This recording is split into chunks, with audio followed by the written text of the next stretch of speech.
apenas ruína de um passado glorioso que se foi. A glória daquele tempo distante hoje está coberta de poeira e está sepultado debaixo de grandes pedras pesadas.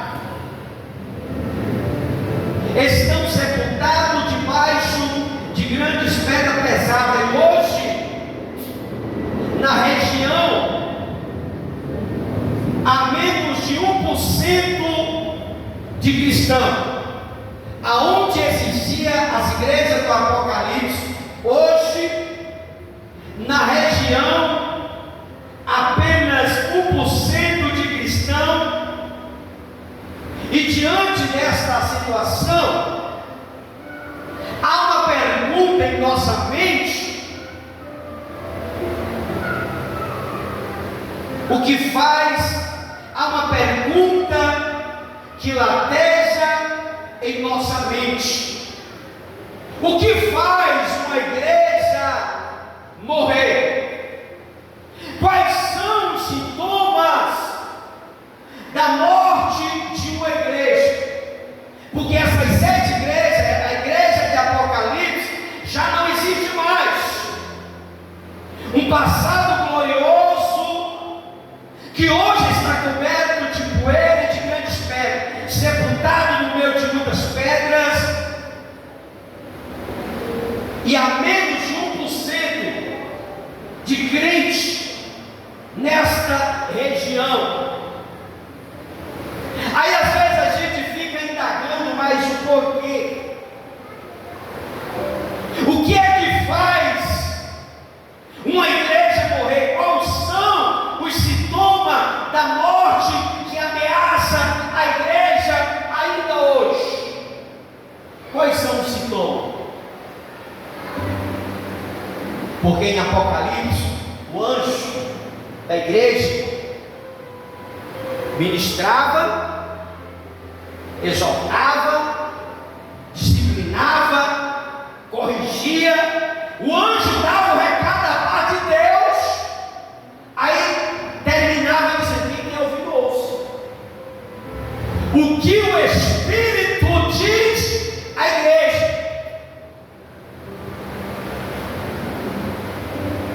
E quais são os sintomas da morte de uma igreja? Quais são as ameaças de morte contra a igreja ainda hoje em nossos tempos? Em primeiro lugar, a morte de uma igreja, ela acontece quando ela se afasta da verdade. Diz para a pessoa que está ao teu lado: quando a igreja se afasta da verdade, a morte acontece.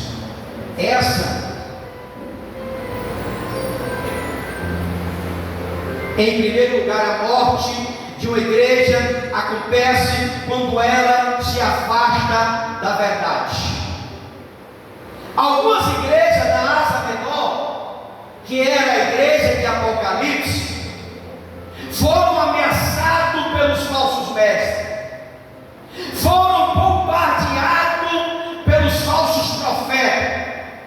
A sua heresia foi o caso da igreja de Pérgamos, foi o caso da igreja de Tiatira, que essas igrejas, elas deram ouvido às doutrinas de Balaão, e elas se corromperam, porque quando a igreja de Pérgamos e de Tiatira deram ouvido às doutrinas de Balaão, o que é que aconteceu? Elas deixaram de lado a verdade, e quando deixou de lado a verdade, ela se corrompeu na teologia, ela se corrompeu na ética, e elas se afastaram e abandonaram a Deus.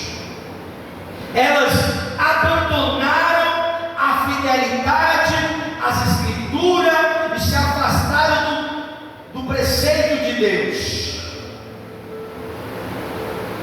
E hoje, irmão, nós temos visto sinais de morte em muitas igrejas, na Europa e até no nosso país. Nós vimos ameaça de morte dentro da igreja, que vem ameaçando a igreja de uma forma assustadora. Muitas igrejas, muitas denominações históricas, aquelas igrejas que tinham história, que foram fundadas na palavra, foram fundadas na doutrina. Hoje essas igrejas estão permitindo o liberalismo como o misticismo e estão abandonando a doutrina, estão abandonando a verdade. Sabe o que é isso? A morte que vem ameaçando as igrejas nos últimos dias. Aquelas igrejas que outrora era uma igreja rígida, que tinha uma doutrina de Diácono Bruno, tinha uma liturgia desde a infância, desde o começo. Ela tinha ali uma regra de fé, ela tinha uma regra de fé prática. Ela era uma igreja histórica, era uma igreja que estava sendo direcionada pelo Espírito Santo, era uma igreja que estava sendo dominada por Deus. E hoje essas igrejas e essas denominações estão permitindo o liberalismo, estão permitindo o misticismo dentro da igreja, estão abandonando a sã doutrina, e o resultado das igrejas que abandonam a doutrina é inevitável. As portas da igreja estão se fechando, as igrejas estão se esvaziando, outras igrejas estão fechando pelo outro lado. Também por outro lado, a gente vê o seu crescimento numérico por outro lado, mas um crescimento que não tem compromisso com a palavra e nem com a santidade. É o que a gente está vendo hoje, irmãos. Igrejas que, por abandonar a verdade, por abandonar a prática, a história, a fundação, estão permitindo que o liberalismo, o misticismo venha tomar conta dos seus cultos, das suas doutrinas. E quando a igreja ela abandona a verdade, a igreja começa a fechar as portas. Outras ela cresce, é um crescimento numérico por outro lado. Mas você passa a observar que essas igrejas que incham, elas não têm compromisso com a verdade e nem com a santidade, porque o lema é: o importante é dizimar. Não tem doutrina, não tem santidade, não tem compromisso com a verdade, não tem compromisso com a santidade. Então nós não podemos confundir numerolatria com crescimento saudável.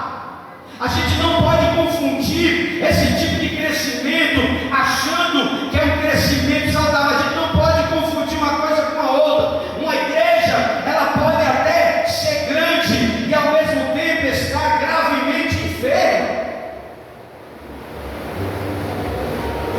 Uma igreja, por ela ser um número de membros enorme, uma multidão, não está querendo dizer que essa igreja venha ser saudável. Mesmo que a igreja venha crescer em número de pessoas, gigantesca quantidade de pessoas, mas ao mesmo tempo ela está gravemente enferma, porque sempre quando a igreja ela troca a doutrina da palavra de Deus por outro evangelho, o resultado dessa igreja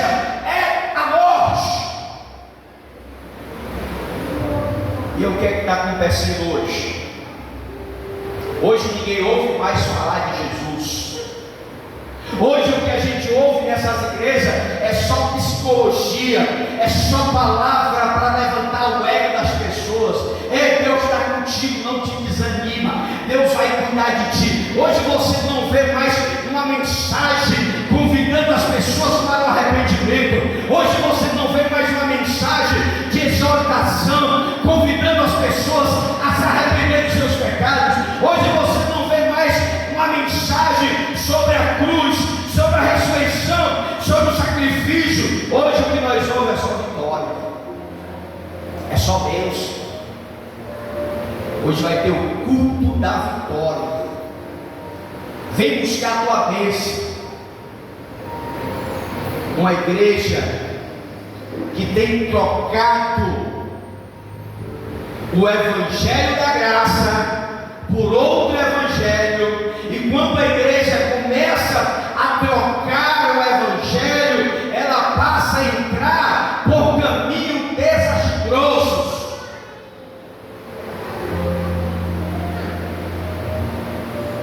E quantos não são as igrejas que estão trocando o evangelho? Quantos não são as igrejas que tentam coisas novas para influenciar as pessoas? Pastor, por que tu não cria uma novidade para a tua igreja? Irmãos, não existe coisa nova e coisa velha, irmãos. Está aqui o que nos cativa, está na presença de Deus. Eu não posso abandonar a doutrina, eu não posso abandonar a verdade, eu não posso pregar outro evangelho além daquilo que está escrito na Bíblia Sagrada. E quando a igreja ela troca o evangelho, ela troca o evangelho da graça por outro evangelho, essa igreja ela entra pelo caminho desastroso, e o final dessa igreja é a morte. Essa é o primeiro lugar. Segundo lugar, a morte de uma igreja acontece quando ela se mistura com o mundo.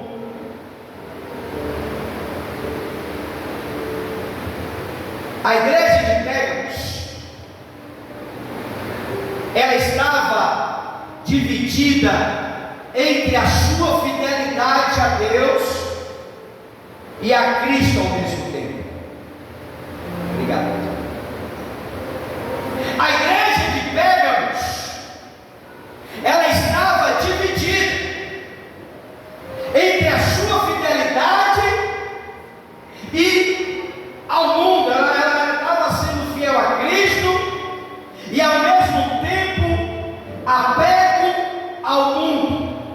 A igreja de Tiatira estava tolerando a imoralidade sexual entre os seus membros.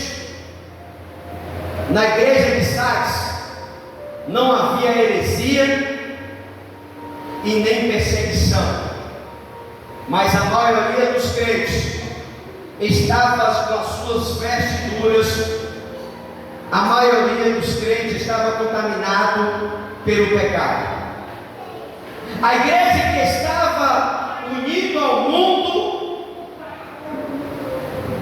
amando ao mundo e se conformando com o mundo. Paulo ele vai escrever a sua carta aos Romanos, no capítulo 12. Paulo ele vai escrever aos Romanos e diz: olha, não ameis, não se conformeis com este mundo. A igreja de Sardes, ela não havia heresia, não havia perseguição, mas a maioria dos crentes estava com as suas vestiduras contaminadas pelo pecado. Uma igreja que estava unida ao mundo, estava se adaptando conforme ao mundo. E essa igreja que ela se iguala ao mundo, quando ela se conforma com as coisas do mundo, essa igreja, ela não permanece de pé. O seu candelário é apagado e da mesma hora é removido. Por quê, pastor? Porque a Bíblia fala que aquele que se torna amigo do mundo se torna inimigo de Deus. E a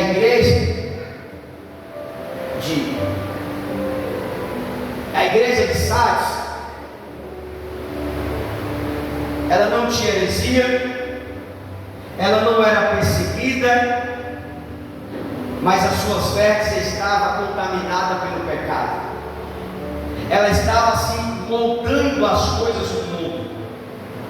E uma igreja que ela se molda aos padrões do mundo, ela não permanecerá na congregação do justo. E essa igreja, ela foi removida do seu candelabro, ela foi apagada as suas lâmpadas e foi removida. Alguém já disse: procurei a igreja e encontrei o mundo. Procurei o mundo e encontrei a igreja. A palavra de Deus, irmão, ela é verdade. Se você quer ser amigo do mundo, você vai ter que se constituir inimigo de Deus. Então você não pode estar na igreja e ao mesmo tempo amando o mundo.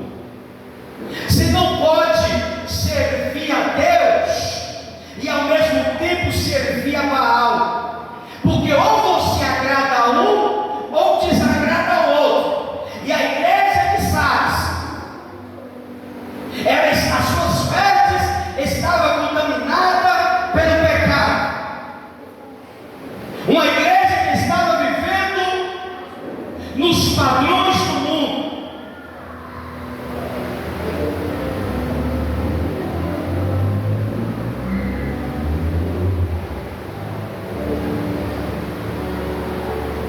Há um povo, ou quase não há diferença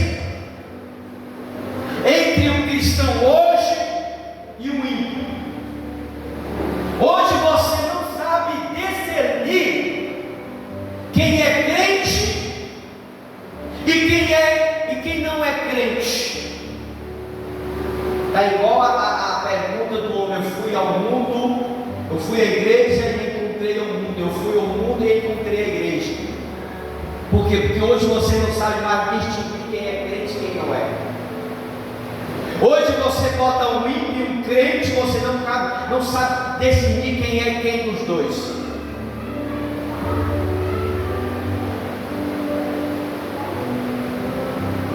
Você não sabe discernir hoje quem é crente e quem não é.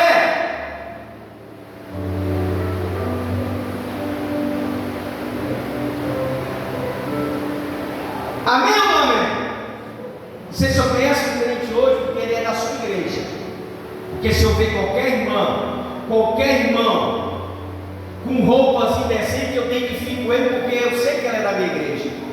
Mas às vezes a sua postura não condiz com quem você é. E hoje você não sabe quem é crente e quem não é, porque está tudo junto e misturado e bagunçado. Hoje em vez da igreja influenciar o mundo é que está influenciando a igreja. Hoje é o jovem com cabelo estilo Ronaldinho, estilo Cristiano Ronaldo. Hoje o povo lá fora está influenciando o jovem da igreja. Da mesma forma, as pessoas lá de fora, as mulheres lá de cima, estão influenciando as irmãs da igreja.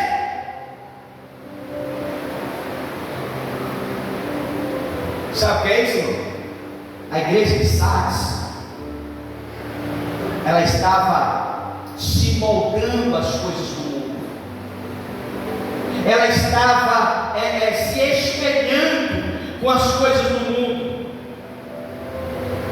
e a gente não pode perder a doutrina da igreja, a gente não pode perder a doutrina da palavra, porque se a Bíblia fala que a gente tem que andar de um jeito, a gente não pode andar de outro jeito. Se a Bíblia fala que o meu corpo é santo, então todo o meu corpo tem que ser santo.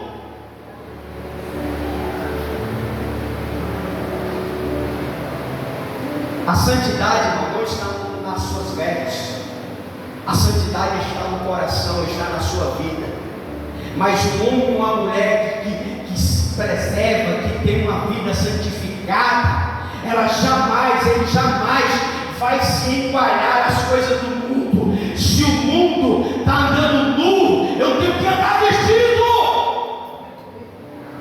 eu tenho que ser luz para essa nação, eu tenho que ser testemunha.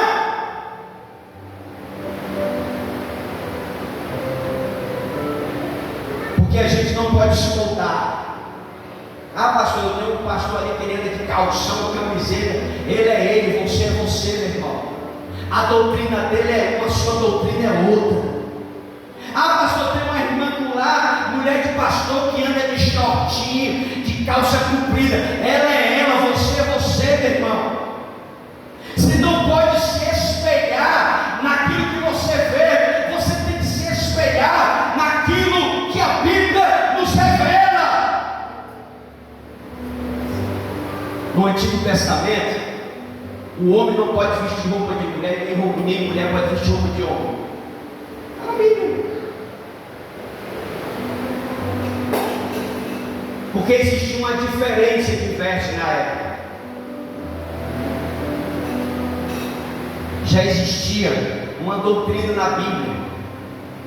O que é que acontece? Hoje isso aqui não interessa mais para ninguém. O povo quer andar do jeito que quer andar mostrando as pernas, quer mostrar andando os braços.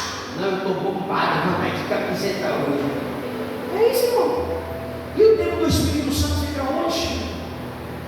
A irmã andando mostrando a metade das pernas para fora. Irmão, porque o corpo é tempo morada do Espírito Santo.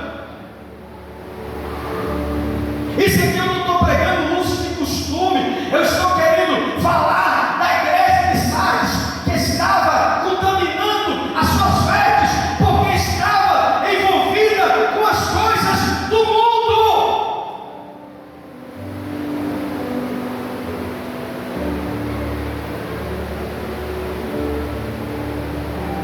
A gente tem que decidir quem é crente e quem não é. A roupa não é um significado de santificação, mas ajuda a identificar quem você é.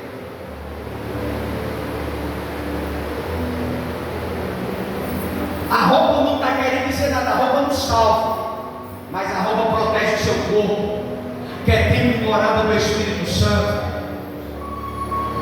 Hoje em dia os crentes é tudo tatuado, e quem não é quer colocar tatuagem. Quem conhece crente que ele tinha os braços bem limpinhos, aí ele está cheio de tatuagem. Estou falando de crente, não estou falando de quem é limpo é limpo. É a marca do pecado que está lá, que não tem mais o que fazer. Mas um crente conhecedor da verdade, se encher de tatuagem, hoje virou moda. Quer colocar, a só quer colocar a tatuagem do meu marido, fulano e tal. Está repreendido. Isso é coisa do diabo. Se tu colocou no passado, você se arrependa e vive o seu corpo, se cubra, se envergonhe disso. Hoje, os crentes hoje é de camiseta, não, só para mostrar a tatuagem. Sabe o que é isso? Vaidade, irmão. A gente são nova criatura, as coisas velhas passam e eis que tudo se faz novo. As pessoas têm que olhar para você e ver Jesus em você. Olhar para você e dizer: aquela ali é a mulher do pastor, é a missionária. Olha como é que ela se veste. Ela não se veste como qualquer pessoa. As pessoas se identificam, irmão, quem é de Deus e quem não é. às vezes pelas vestes. Às vezes tem pessoa que nem é crente, que não tem nenhuma religião, mas você olha para ela e você já vê ela diferente. Sabe por quê, irmão? Pessoas que zelam pelo seu corpo, tanto homem como mulher. Porque hoje é quase nenhuma diferença entre o estilo de vida daquele que é crente e daquele que não é. A coisa mais difícil era você ver crente na academia. Hoje virou moda. É pastor na academia, é missionário na academia, é diácono na academia, é diacho na academia, todo mundo está na academia. Sabe o que é isso, irmão? Se enquadrando as coisas com o mundo. Ah, pastor, eu estou na academia porque o médico mandou eu cuidar da saúde. Curte fértil, meu irmão. Eu fazer parte de uma academia não está querendo dizer que eu vou de calçãozinho, camiseta, malhar para emagrecer. Não precisa disso, irmão. Porque a gente confunde as coisas.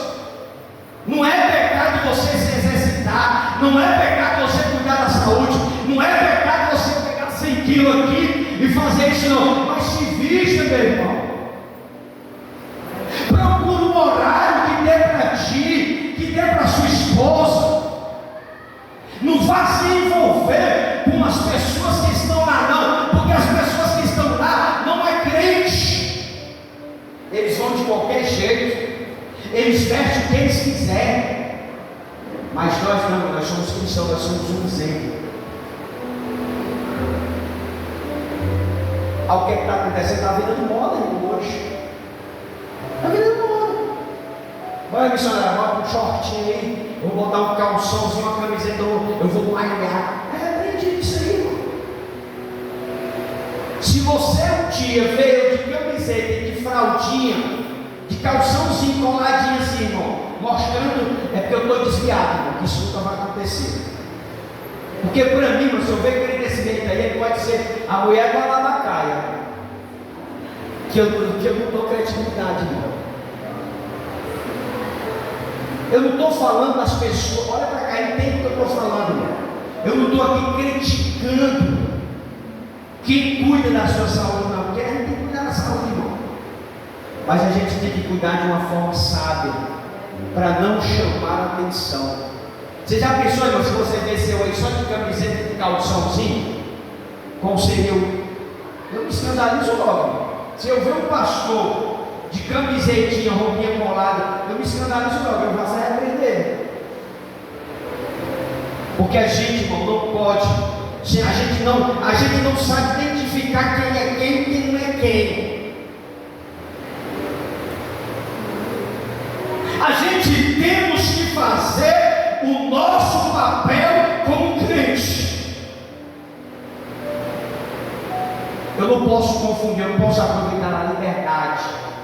Ah, pastor, porque na academia tem que ter uma roupa atlética. Não, irmão, a academia vai estar lá do jeito que eu quiser, que eu estou pagando, eu vou do jeito que eu quiser. Se eu quiser trabalhar de paletó e gravata, eu estou pagando, eu vou do jeito que eu quero. Amém, mamãe? É eu que faço o meu estilo, irmão. Porque eu estou pagando, eu vou do jeito que eu quero. Eu tenho a opção de ir só de cabecinha e de calçãozinho. Eu tenho uma escolha, irmão. Amém, mamãe? A escolha é nossa, irmão. Então a gente aqui tem que fazer a diferença. Não é nós se moldar as coisas do mundo. Sabe por quê, irmão? Que a gente não sabe mais decidir quem é quem e quem não é.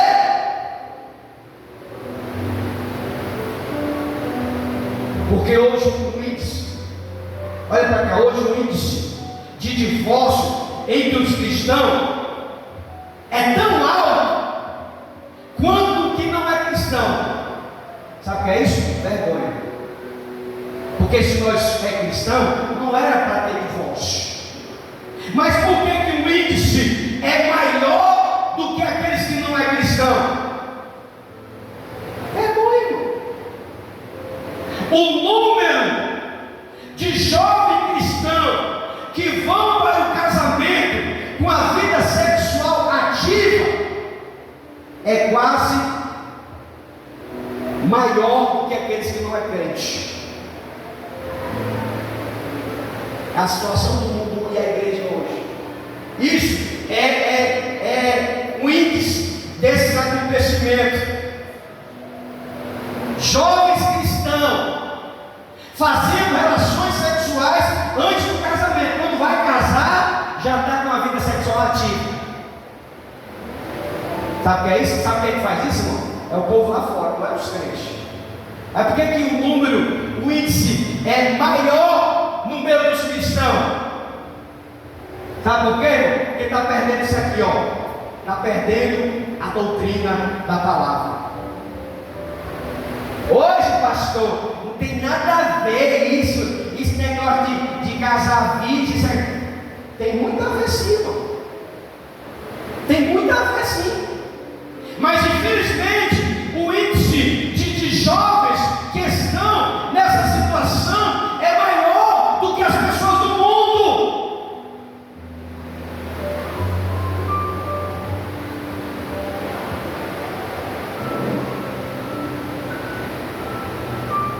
A bancada evangélica do Congresso Nacional Brasileiro é conhecida hoje como a mais corrupta da política. Isso aqui a gente está falando da bancada, a bancada evangélica do Congresso Nacional é conhecido como a mais corrupta da política brasileira. Por quê, irmão? Não está lá, né, pastor? Não está lá, né, missionário? Não está lá, né, bispo? Mas por que é a mais corrupta? Por quê? Isso aqui está falando de evangelho, não está falando de ímpio, não. Aí você vai ver a diferença de como é que está a igreja hoje. Então a morte de uma igreja acontece quando ela se mistura com o mundo. A igreja hoje ela quer confundir as coisas. Pastor, eu vou botar o pastor fulano de tal lá, porque irmão, a gente não pode confundir a história de José com a história de hoje. Deus tinha um plano naquela época. Não está querendo dizer que José se tornou governador, que o pastor Mil vai ser vereador para fechar. Não tem nada a ver isso uma coisa com a outra, não. Aí as pessoas querem pegar a história de José, a história de Daniel, que se tornaram uma lenda naquela época na política, no mundo. Aí querem socar os pastores. Aí você sabe que está todo mundo se corrompendo. Está todo mundo se corrompendo. Hoje esses pastores famosos que viviam nos Gideões, você não vê mais nem eles hoje pregando mais, porque está lá, irmão, mamando as tetas do governo. Aí pregar para quem? Hoje você não vê mais esses pregadores pregando mais. Por quê? Porque está tudo lá dentro da bancada. Fazendo o quê? Não sei, mas está aqui. O Congresso Nacional conhecido como o mais corrupto. A bancada evangélica. A bancada evangélica aqui somos nós. Nós somos cristãos evangélicos. Está lá os caras. Não é nós, não é eu que estou aqui falando das pessoas. É o índice. As pessoas que estudam os escândalos, está lá, os cristãos evangélicos no topo da corrupção. E o que é que eu quero terminar esse segundo ponto? É que nós, a igreja, precisa voltar aos princípios e retornar a clamar a Deus pelo avivamento na igreja. Nós precisamos voltar aos princípios da palavra. Nós precisamos voltar para a doutrina, para o ensinamento, para a palavra e clamar a Deus como Abacuque fez. Abacuque, Senhor, aviva a tua obra, aviva a tua igreja no meio da caminhada. Abacuque estava pedindo um avivamento, que o povo já estava se corrompendo. povo já estava desistindo. A morte na igreja.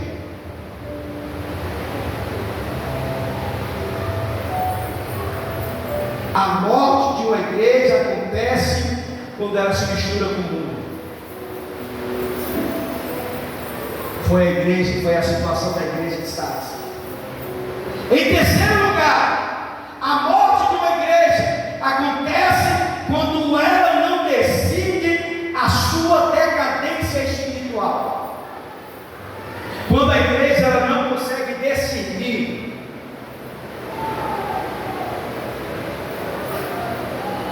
a sua queda espiritual, a decadência espiritual, se ela não conseguir definir isso, é morte. Essa é o terceiro lugar. A igreja de Sardes olhava-se no espelho e dava nota máxima para ela. A igreja de Sardes ela se olhava e dava nota máxima para si mesmo, dizendo: sou a igreja viva. Enquanto aos olhos de Cristo ela já estava morta, mas a igreja estava dizendo assim: eu sou a igreja viva. Ela dava nota máxima para ela mesma, enquanto Jesus via que estava morta. A igreja de Laodiceia considerava rica, considerava abastada, mas enquanto ela olhava, Jesus olhava para ela e dizia: ela era pobre e miserável. Irmão, quando a igreja quando ela não decide a sua decadência espiritual, foi o que aconteceu com essas igrejas. A Sardes olhava para o espelho e dava nota máxima. A igreja de Laodiceia considerava rica e abastada, enquanto na verdade ela era pobre, miserável e nu. Irmão, porque o pior doente é aquele que não tem consciência da sua enfermidade. Esse é o pior doente. É aquele que não consegue enxergar a sua própria enfermidade. A igreja, ela não está então à beira da morte quando ela se gloria diante de Deus pelas suas virtudes. Quando a igreja ela começa a se vangloriar, começa a achar que ela as virtudes vem tudo. Essa igreja, quando ela começa a se vangloriar, ela está à beira da morte. Porque o cristão ele não pode ser um fariseu. O fariseu ela aplaudia a si mesmo. O fariseu, quando ela aplaudia a si mesmo, ela olhava para o publicano e enchia de acusações. A gente tira pela oração do monte. Jesus vai contar a história do publicano e outro fariseu. Subindo ao monte um para orar. O fariseu batia no peito, ele clamava e dizia: Senhor, eu jejuo 3 vezes por semana, ou 2 vezes, dou dízimo de tudo, eu faço isso, eu não sou como esse aí. Aí o outro batia no peito, clamava, chorando, dizendo que não era digno nem de olhar para cima. Então a igreja, ela não pode se comportar como fariseu, aplaudir a si mesmo pelas suas virtudes. O que é que a gente vê hoje? Ei, vem para cá que Deus está aqui. Vem para cá porque aqui tu vai ser abençoado. Sabe o que é isso? Fariseu aplaudindo pelas suas virtudes. E nós como cristãos não podemos ser fariseu, aplaudir a si mesmo por causa das virtudes. Porque o cristão verdadeiro não é aquele que faz um solo de um hino olhando para o espelho dizendo: grandioso és tu. Não. O cristão verdadeiro é aquele que chora diante de Deus por causa dos seus pecados e por causa das suas falhas. O cristão verdadeiro, ele não age como um fariseu, mas ele olha para dentro de si, ele chora, pedindo a Deus misericórdia, pedindo a Deus graça, por causa dos seus pecados. Então, em terceiro lugar, morte na igreja acontece quando ela não decide a decadência espiritual. Em quarto lugar, a morte de uma igreja acontece quando ela não associa a doutrina com a vida. A igreja de Éfeso foi elogiada por Jesus. A igreja de Éfeso, ela foi elogiada por Jesus pelo zelo que ela tinha a doutrina, mas foi repreendida por ter abandonado o seu primeiro amor. Você já pensou, irmão? Deus chegou para a igreja de Éfeso e disse: olha, elogio por você ter um zelo pela doutrina, pela palavra. Era uma igreja que zelava pela palavra, mas ela foi repreendida porque ela deixou o primeiro amor. Ela tinha a palavra, ela tinha a doutrina, mas o que foi que aconteceu? Não colocava em prática, abandonou o amor. Volta-te, lembra-te de onde caíste e vai buscar o primeiro amor. Ela tinha doutrina, mas não tinha a vida. Tinha teologia, mas não tinha piedosa, não tinha amor. Jesus ordenou a igreja que se lembrasse de onde ela tinha caído e que se arrependesse e se voltasse a praticar as primeiras obras. Quantos não são cristãos, né, irmão? Que começa bem, o fogo é doido, todo dia está na igreja, todo dia quer estar na oração, todo dia quer cantar, todo dia quer estar na doutrina, todo dia quer estar na festa, todo dia quer estar onde Deus está, onde a palavra de Deus está. Aí no meio do fim, abandona o primeiro amor, ele cai, ele se arrepende. Aí Jesus pega a igreja de Éfeso, ela elogiou: olha, você zerou pela doutrina, você está de parabéns, mas eu tenho algo contra ti. Olha, tu abandonaste o teu amor. Tu estava todo dia na igreja, o que está sentando demais? Cadê aquele amor de morar na igreja? Cadê aquele amor de visitar, de evangelizar? Cadê? Acabou.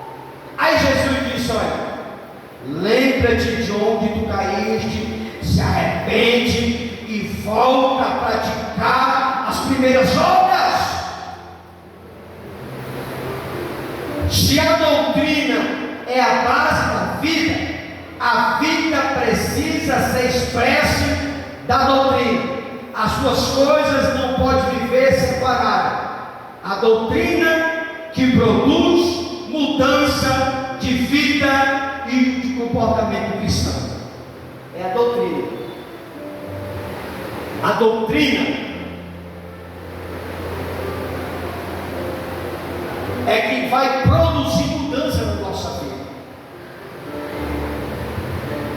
Quantos não são cristãos que vêm com um culto desse, vêm com uma doutrina, aí a palavra entra aqui e sai aqui? Ah, o pastor está falando de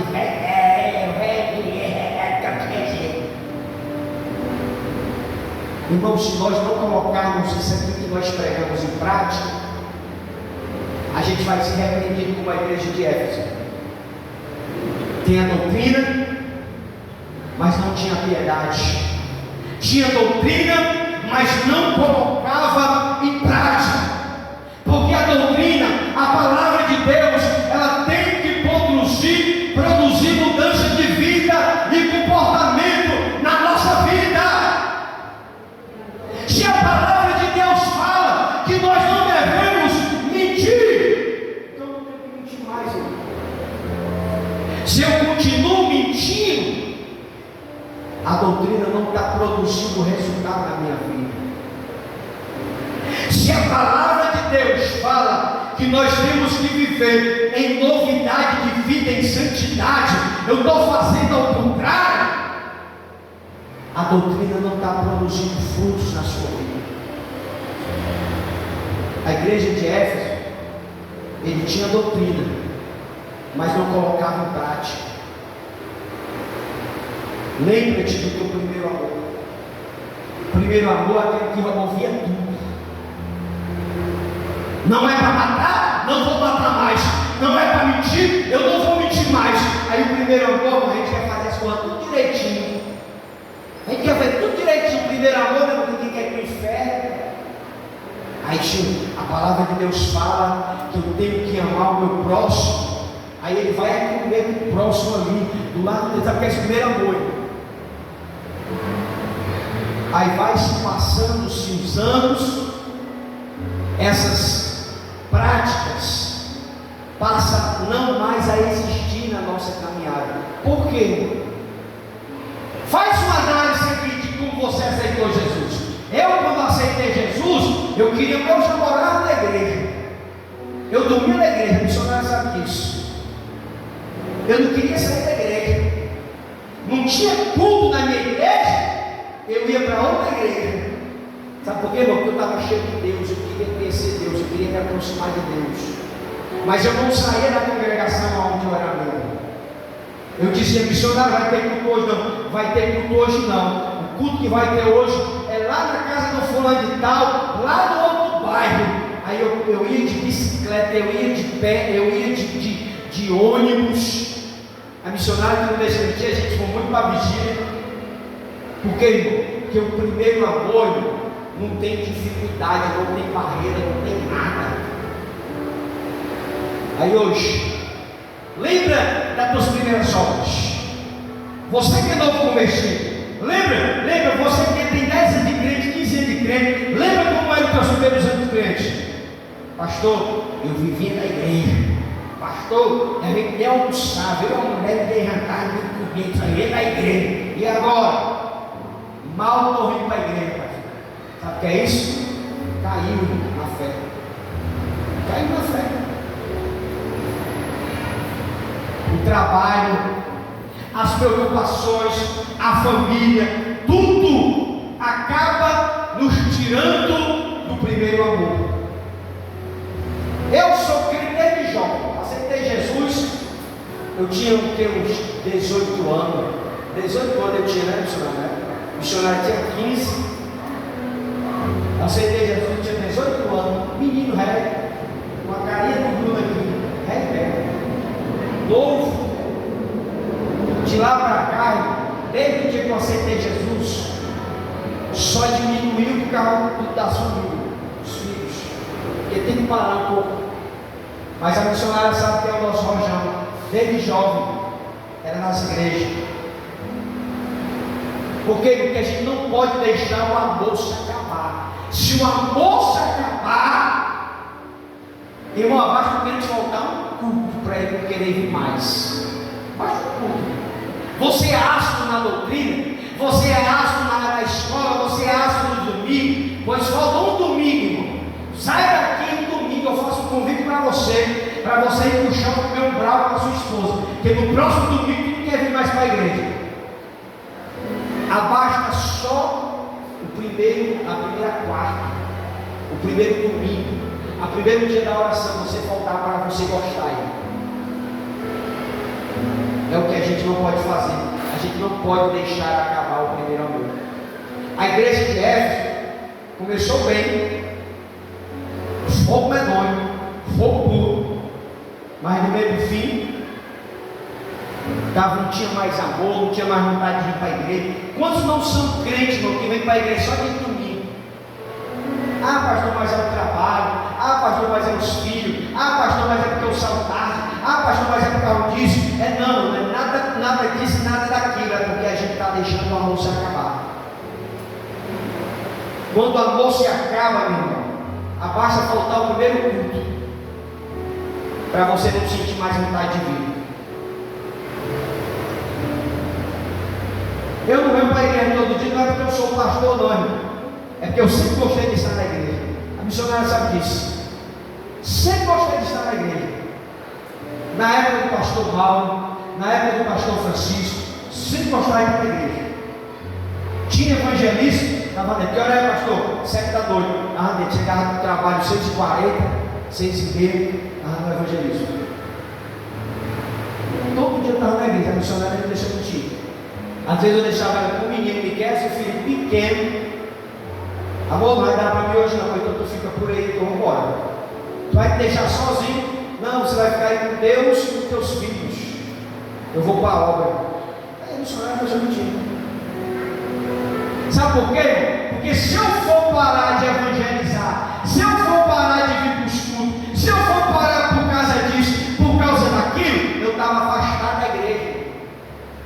Porque a gente não pode deixar o primeiro amor se acabar, porque a doutrina é que produz mudança de vida e comportamento. Se você vem com a doutrina toda quarta, Deus fala que você tem que mudar e você não muda, pois você tem que voltar no seu primeiro amor e se arrepender e fazer tudo do zero. Em quarto lugar, a morte de uma igreja acontece quando ela não associa a doutrina com a sua vida. Se você está vindo para a doutrina, se você está indo para o estudo, Deus está falando, você não está gostando, não adianta mudar de igreja não, irmão, tem que se converter. Porque se Deus falou contigo aqui, Ele vai falar contigo lá do outro lado. Porque se a igreja estiver na doutrina, se a igreja preservar a doutrina, se a igreja pregar a verdade, Deus te bate aqui, Deus te espanca lá do mesmo jeito. Que não adianta correr na verdade. A morte de uma igreja, ela acontece quando ela não associa a doutrina com a sua vida. Quinto lugar para encerrar: a morte de uma igreja acontece quando lhe falta perseverança no caminho da santidade. A igreja de Esmirna e de Filadélfia foram elogiados pelo Senhor e elas não receberam nenhuma censura. Essas duas igrejas, a igreja de Esmirna e de Filadélfia, foram elogiadas pelo Senhor, não receberam nenhuma censura, mas em dado momento, na obra do futuro, essas igrejas também se afastaram da verdade e perderam a sua relevância. Elas não receberam nenhuma censura, mas no decorrer da caminhada, na obra futura, essas igrejas se afastaram da verdade e perderam a sua relevância. Irmão, não basta começar bem, é preciso também terminar bem. A igreja de Esmirna e Filadélfia foram elogiados. Olha, vocês não têm nenhuma censura, eu não tenho nada para falar de vocês. Vocês estão de parabéns. Mas o que foi que aconteceu? Em dado momento, no futuro, essas igrejas receberam, se afastaram da verdade e perderam a sua relevância. Irmão, não basta começar bem, é preciso terminar bem. Irmãos, é tempo de pensar como será a igreja nas próximas gerações.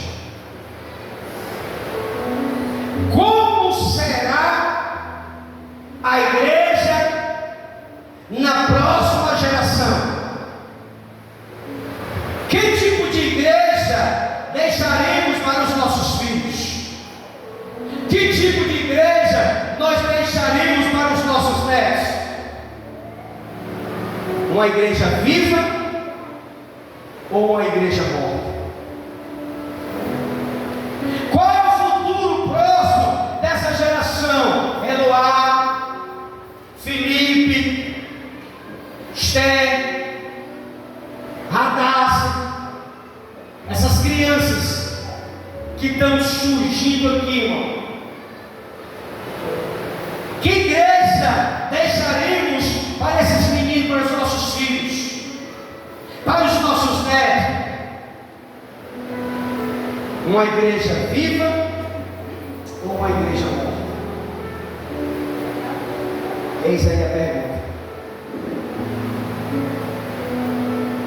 O segredo, irmão, fica de pé. Fica de pé.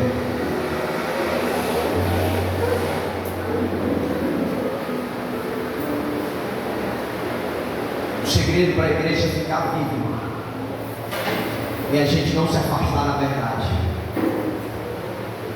Não seja influenciado por movimento, não seja influenciado por multidões, não seja influenciado por evangelhos novos que estão surgindo.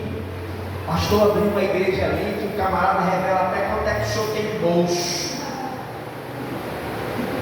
Isso não vai contribuir em nada na minha salvação,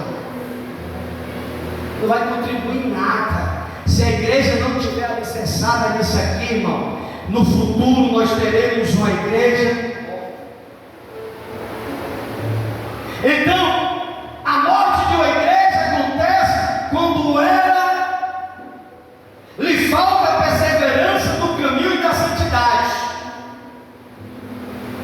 Irmão, quem tem ouvidos, está aí para terminar a mensagem, ouça o que o pastor me disse. É que o Espírito diz à igreja. Essas igrejas aí, elas vão ver tudo isso aqui. Mas foi o que aconteceu? A mensagem entrou aqui e saiu aqui. Aí onde elas estão hoje? Sobreterrado em cima de grandes pedras. O número de cristãos dessa geração lá, 1% de cristão. E aí, irmão, você vai ouvir o que o Espírito Santo está dizendo, ou você vai ignorar e dizer, isso aí é coisa do homem, isso aí vai nessa. Deus não poupou as 7 igrejas, mas alertou tudinho. E que essa mensagem a gente venha meditar e colocar em prática. Eu não quero que você venha só para a doutrina por ouvir. Eu vou para a doutrina porque se eu não vinha. Não, venha para a doutrina, receba a palavra e coloque ela em prática. Porque se você não colocar em prática, Deus vai fazer o que Ele fez com a igreja. Lembra-te de onde tu caíste e volte a praticar as primeiras obras. Feche os teus olhos, feche os teus olhos. Pai, diante da tua igreja eu quero apresentar todas as pessoas que estão aqui. Senhor, a tua palavra foi pregada sobre as 7 igrejas do Apocalipse. Uma igreja que eram gloriosas, uma igreja que foi exortada pelo Espírito Santo. E hoje uma igreja que não existe mais. Senhor, mas a morte de uma igreja foi falado em 5 tópicos, meu Pai. Senhor, nos ajuda a nos desviarmos dessa morte, Nos ajuda a nos desviar, Senhor, deste perigo que vem matando as igrejas. Pai, não permita que nós venhamos negligenciar a doutrina. Não permita que nós venhamos trocar a tua doutrina por preceitos humanos. Pai, mas nos ajuda, Senhor, a sempre ouvir ao que o Espírito Santo vem dizendo através dos profetas, através de tua palavra. Pai Santo e Pai querido, meu Pai, que essa mensagem que foi pregada nessa noite vinha de encontro a este obreiro, a este diácono, a este presbítero, esta diaconisa, esta obreira, este músico, esta pessoa que me ouve, este visitante, esta visitante. Meu Deus, que a tua palavra venha produzir, meu Pai, frutos para a glória do teu santo nome. Pai Santo e Pai querido, nos ajuda a vigiarmos, Senhor, na nossa caminhada. Não deixa nós darmos ouvido aos falsos ensinos, às falsas doutrinas. Não permita que nós venhamos trocar a verdade por misticismo. Meu Pai, não deixe que nós venhamos nos desviar do caminho da verdade que nos levará ao céu. Pai, mas que cada mensagem que tem sido pregado sobre este altar, através do teu Espírito Santo, nós, a tua igreja, viemos colocar em prática pelo poder que há no nome de Jesus. Pai, eu abençoo a tua igreja, eu abençoo teus filhos em nome de Jesus. E quem crê na vitória, levanta a mão para cima e aplaude ao Senhor. Pode sentar-se em nome de Jesus. Quero convidar o Felipe do Coringa do Felipe. Glória, está vindo? Glória a Deus. Quero convidar aqui o grupo, glória a Deus, o grupo de louvor vai estar passando aqui para deixar o seu louvor. Enquanto o grupo de louvor louva ao Senhor, eu quero convidar a você a contribuir com o seu dízimo, tá bom? Você que trouxe o seu dízimo, você que trouxe a sua oferta, você vai depositar aqui no gasofilados, tá certo? Se você que não trouxe, eu quero convidar a você a fazer um Pix, tá certo? Aí em uma das nossas cadeiras tem o QR Code, tá certo? Faça o seu Pix, faça a sua oferta e Deus vai abençoar a sua vida. Na sequência, nosso diácono Bruno vai orar pelos dizimistas e eu estarei concluindo com as bênçãos apostólicas. A tua palavra escondi, guardada no meu coração, pra eu não pecar contra Senhor. A tua palavra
A irmã Camila nos visitando hoje, né? Deus abençoe, seja bem-vinda, viu? A do Senhor Jesus. Sempre que quiser e puder, será uma honra adorar o Senhor ao seu lado. Vamos ficar de pé, em Jesus Cristo. A irmã Mônica também, né? Seja bem-vinda, irmã Mônica, em Jesus Cristo, viu? Deus abençoe. Fique aos olhos. Senhor Deus amado, querido, bendoso Pai, muito obrigado, Senhor, pela confirmação da Tua palavra, Senhor, agora. Muito obrigado porque o Senhor falou desde o começo do culto com todos nós, Senhor Jesus, que nós possamos guardar, Senhor, nossas mentes e nossos corações. Deus, eu te peço que o Senhor possa abençoar, Senhor, grandiosa e poderosamente, cada filho teu, Senhor, que dizimou e ofertou, Senhor, para o mantimento da Tua casa, Senhor, agora, que o Senhor possa dar uma bênção sem medida, Senhor, sobre a sua mesa. Senhor, aquele também que não pôde, Pai, que o Senhor possa igualmente, Senhor, abrir a porta do céu, Senhor, e abençoar os teus céus. Senhor, muito obrigado, porque até aqui o Senhor tem nos sustentado, nos guardado, nos protegido. Nós possamos ir para os nossos lares com a certeza que o Senhor é o Deus de nossas vidas. Amém. Graças a Deus.